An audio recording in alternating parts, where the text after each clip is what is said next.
Adusumilli తొక్కావు అడుసు, anchor పగులుతుంది నీ tanker. పాండిత్యం వెలగబెడుతున్న ఓ పొన్నవోలు, ఆవేశంలో పోతావు జాగ్రత్త. బీపీ టాబ్లెట్లు అవి పక్కన దాపెట్టుకున్నావా? జాగ్రత్తగా అవి వేసుకుంటున్నావా?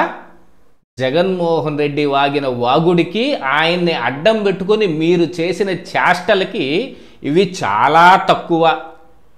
అడుసుమిల్లి శ్రీనివాసరావు గారిని అనేంత తాహత నీకు లేదు పొన్నవోలు సుధాకర్ రెడ్డి. ఒకసారి నువ్వు వాగిన వాగుడు కూడా గుర్తు తెచ్చుకో. చంద్రబాబు నాయుడిని అరెస్ట్ చేసి జైల్లో పెట్టి 10 సంవత్సరాలు ఆంతును అలాగనే జైల్లో ఉంచేస్తాం. ఏది ఉంచలేకపోయామే? ఏం మొహం పెట్టుకొని మళ్ళీ మైక్ పుచ్చుకొని మళ్ళీ కెమెరా ముందుకు వస్తున్నావు? పూర్తిగా మందేసి లండన్లో నోటుకొచ్చినట్టు వాగితం కాదు పొన్నవోలు సుధాకర్ రెడ్డి. రాజకీయం అంటే జగన్మోహన్ రెడ్డి మాట్లాడిన మాటలు గుర్తులేవా మీకు? ఏం మాట్లాడాడు? సీఎంగా ఉన్న చంద్రబాబు నాయుడినే నోటుకొచ్చిన మాటలు మాట్లాడాడు. బంగాళాఖాతంలో ఇస్సిరి పారేయండి, నీళ్ళేని బాయి చూసుకుని తోసేయండి, నడి రోడ్లో ఉరిదీయండి. అంతకంటే గొప్ప మాటలు ఇంకెవరు మాట్లాడటం వల్ల కాదు. యాక్చువల్గా అడుసుమిల్లి శ్రీనివాసరావు గారు మాట్లాడిందే చాలా తక్కువ.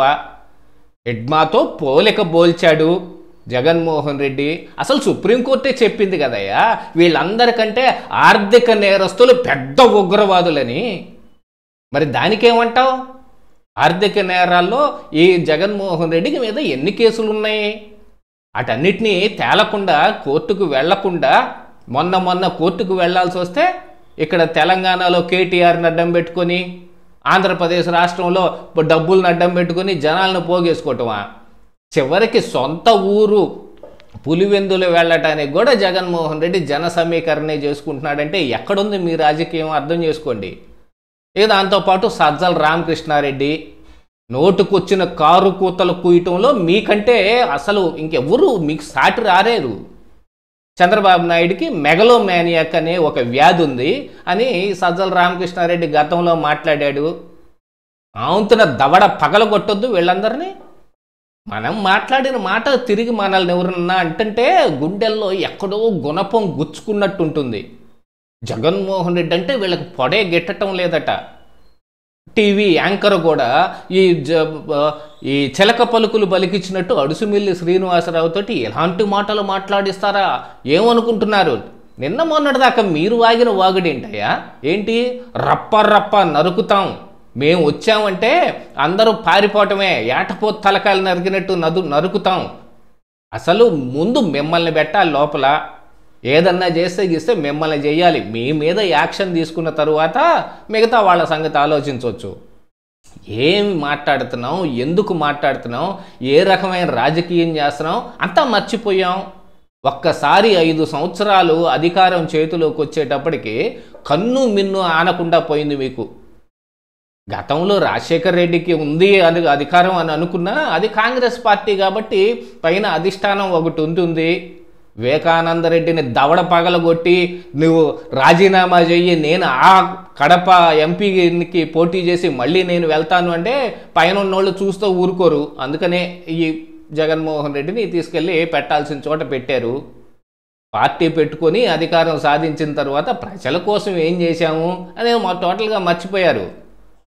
ఎదురు పార్టీ వాళ్ళని ఏ రకంగా అవమానించాలి, వాళ్ళ మీద ఏ రకంగా కేసులు పెట్టాలి, కేసులు పెట్టడం కుదరలేదా పూర్తిగా ఎరాడికేట్ చేసేయండి. మా నాన్న కుండబద్దల సుబ్బారావు మీద 2 సార్లు అటెంప్ట్ చేశారు. ఎక్కడో అనంతపురం నుంచి ఓ పచ్చి నిమ్మకాయల లారీ వచ్చి కొట్టేస్తే నిమ్మకాయలు ఎండిపోతాయేమోనని బాధపడ్డ ఆ గుంటూరు సిఐ గారు, ఎస్ఐ గారు ఆ లారీని వదిలిపెట్టారంటండి. ఇది మీ ప్రభుత్వంలో మీరు చేసిన నిర్వాకాలు.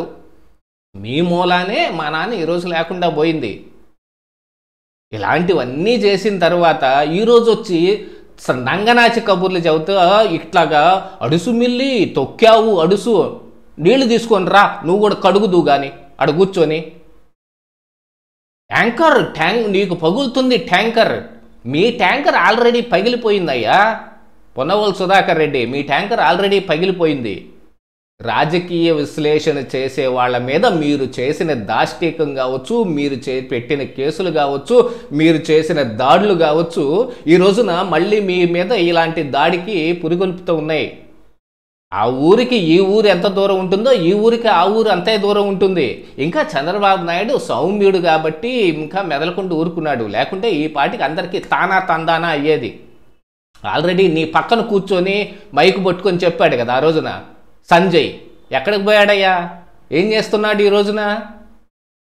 జైల్లో ఓసలు లెక్క పెట్టుకుంటున్నాడు కూర్చొని, వేరే పని ఏం కూడా రాక. అలాంటి పరిస్థితుల్లో ఉన్నారు మీరందరూ. అలాంటిది చంద్రబాబు నాయుడికి మేము 10 సంవత్సరాలు జైలు శిక్ష వేయిస్తాం. ఎక్కడి నుంచి చేయిస్తారు?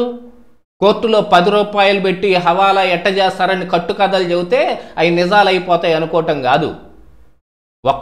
ఒక్కటంటే ఒక్కటి కూడా ఆధారం చూపించలేదు. లేకపోయినందుకు గాను ఆయన బెయిల్ కూడా వచ్చింది.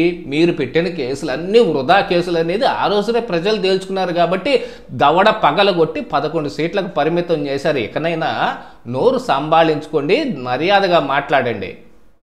రాజకీయ విశ్లేషకులు కూడా ఎందుకని మాట్లాడాల్సి వస్తుందండి? ఎందుకని మాట్లాడాల్సి వస్తుంది? ఈరోజు దాకా అడుసుమిల్లి శ్రీనివాసరావు గారు ఏమైనా మాట్లాడారు అలాగా? జగన్మోహన్ రెడ్డి మాట్లాడుతున్న మాటలకే నిన్న మొన్న కూడా ఆయన ఒక ప్రెస్ మీట్ పెట్టి, ప్రెస్ మీట్ ఏముందిలే, ఆయన ఒక రికార్డెడ్ పంపిస్తాడు, ఆయన అక్కడ కూర్చొని నోటికొచ్చినవన్నీ మాట్లాడతాడు.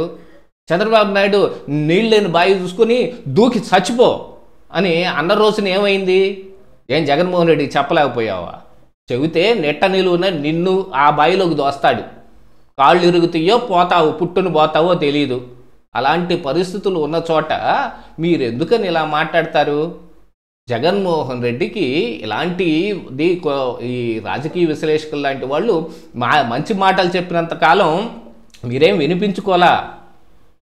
ఇక్కడ జాగ్రత్తగా ఉండండి, ఇదిగో ఇలా చేస్తున్నారు ఇదే ప్రజలకు చెప్పే ప్రయత్నం చేస్తే ఫిజికల్ దాడుల దాకా వచ్చారు. కాబట్టి ఈ రోజున మీకు ఇది జరుగుతుంది.